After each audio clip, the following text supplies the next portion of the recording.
opportunity to have it spread out across the nation.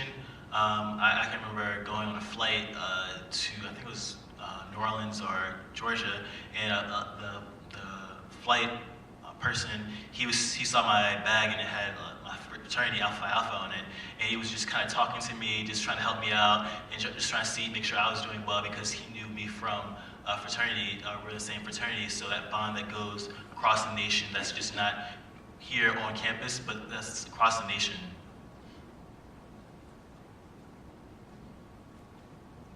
Yeah, I think sisterhood really is a national thing that I know people have said, but that's something I really felt over the summer. I went to Phoenix, Arizona for our national convention, and there were hundreds of AFADs there from all over the country. They're from so many different chapters. They've gone through extremely different experiences in the same environment, in very different environments, but at the same time, they have the same rituals that my chapter does. They have the same initiation, they have the same secret handshakes and things like that just everyone knows, and it really is just amazing how quickly you can feel connected with somebody even though you've never met them before, and it's just because you have that connection of being in the same house.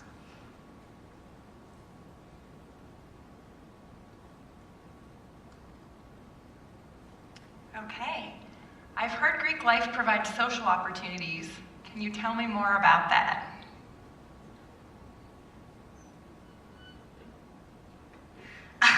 Well, yeah, a big part of being in a social fraternity or sorority is that we have social events.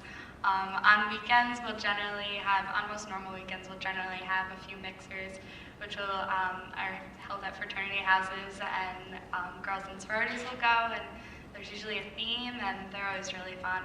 And then in sororities, every semester we'll have a crush party, which each member can invite their friends outside of the house, and there's usually a few fraternities that are blanket crushed.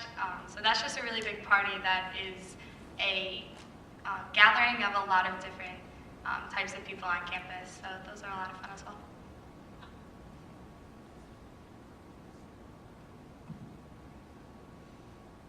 Greek life is a lot of fun. It's a lot of work, but it's a lot of fun.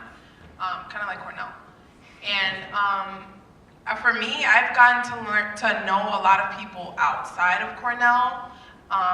Being Greek, you really get to know a lot of people. So like I can go to Syracuse and I know so many people in different organizations besides just mine, and go have a fun time. Binghamton, so many different places, and you really just get to network and meet so many different people. So that's a fun thing for me.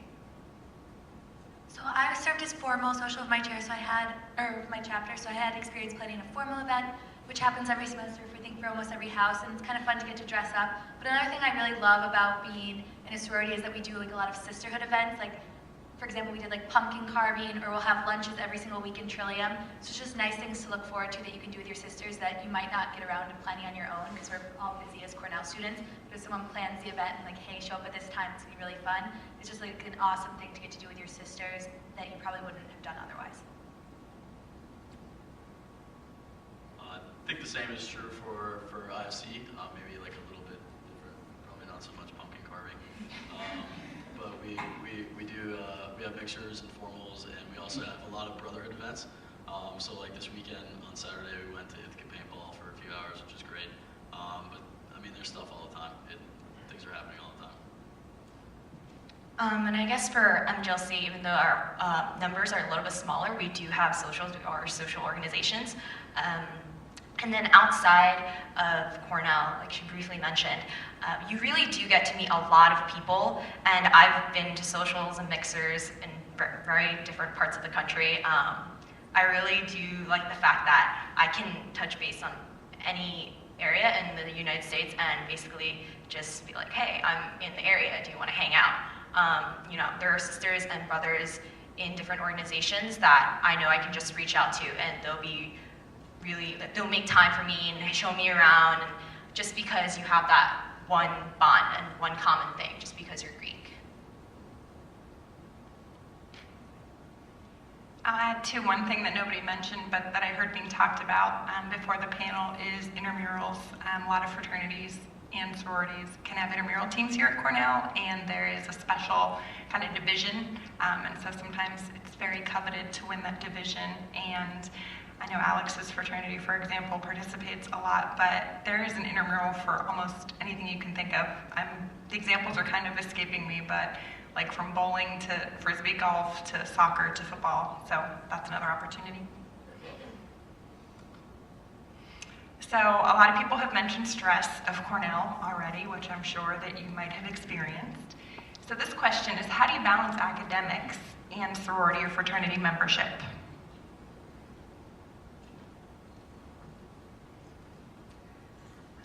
Yeah, it's really difficult to, when you have a lot of responsibilities, especially as a president, it's very difficult to find time to do everything you have to do. But I think there's no reason you can't be able to do everything that you have to do as long as you have time management. Obviously, school always comes first, and my parents are constantly telling me that. But yeah, so I think it's really just important to know that school always comes first, but there's no reason that you can't have time to do everything that you want to do. You need that time to hang out and talk to your brothers or sisters or whoever, and just relax. And I think that's a really great thing that a fraternity or sorority offers, is that time that you can come home to a house full of your brothers or sisters and just be able to relax at the end of the day. I think all sororities, fraternities have some sort of academic standard that actually encourages a lot of members to step up how they're doing. I know many sisters in my chapter have utilized other sisters who have taken the class, who are notes, who are TAs in the class, and that's a connection that they're very willing to sit down and help you. And we compile our notes at the end of the semester, and we have a library downstairs that people can use. So being in a sorority has actually fostered a lot of academic improvement among a lot of my sisters and me personally. So it's definitely something that's not to be afraid of. Yeah, just from my experience has been similar. You have people to lean on. There's always going to be people, if you live in a house, that are going to be studying in different rooms, that it's going to be a nice area to sit down and relax and get work done. Or there's going to be people that are taking rides up to the library after dinner. Everybody's a student. All the kids you're living with have work to do also. And so everybody's also a Cornell student that's worried about deadlines, worrying about getting things done. And you're going to find that it's very easy to sort of nestle in and find a place where you can get work done, where kids are going to help you out as well. I think, agreeing with Holly, that being in a sorority has only fostered my academic achievement. My chapter has library hours where everybody meets at the library and studies, and you have to sign in. Rides to the library, and there's the sense of accountability because we have like academic standards. So it's not, if you started slipping one semester, your sister would be there for you. I think as well, like we have a Google Doc where everyone writes down the classes they're in. So if you're like, oh, I don't know any in this class, you can just check the Google Doc, see who's in your class, and it just kind of makes being on campus for academic reasons like part of your sorority, and there's friends wherever you want to go to classes.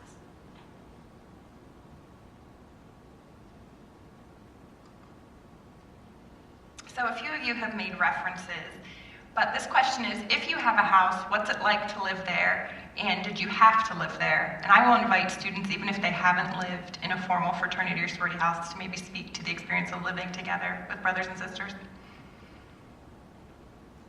Right, so for the Panhellenic chapters, like it's been mentioned before, they're much larger, more than 100 women, but each of us do have a chapter house, and typically it's the sophomores that will live in the house, so after your freshman year, move into the house. It's not, I don't think it's mandated by any chapters, but it's definitely an awesome experience where you really get close with your pledge class, and it's, I guess, essentially kind of like living in a dorm. There's a meal plan, there's rooms, but you're with like some of your closest friends in the world, and I think it's a lot of fun, and I would recommend it to anyone who's interested.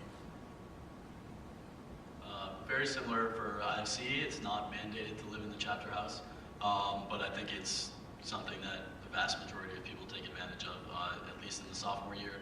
And then I think a lot of chapters have a tradition of having sophomore and junior year living in, and then some chapters most chapters have at least some seniors living in, and some chapters have actually the majority of their seniors living in.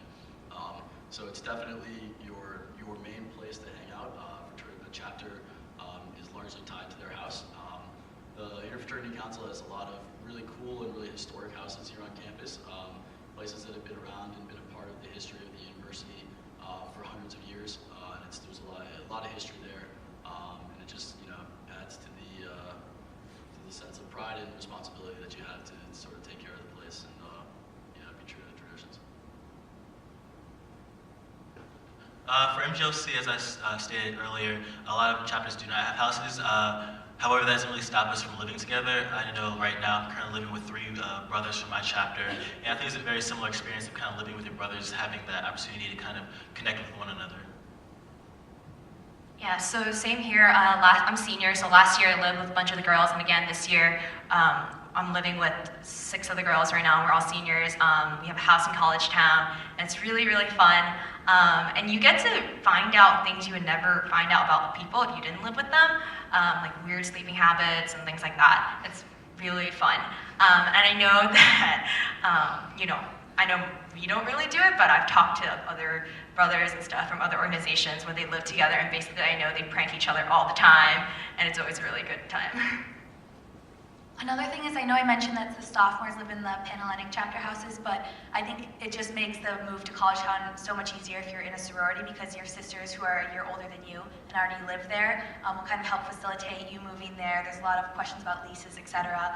And I moved out of the chapter house when I was a junior, but I still live in an apartment with only girls from my sorority. The same is true for IFC. I live in a house in College Town right now with 11 other members of my fraternity pledge class, and there's nobody living anywhere else in College Town. Everyone who's in my pledge class who's not living in that house is living in the chapter house right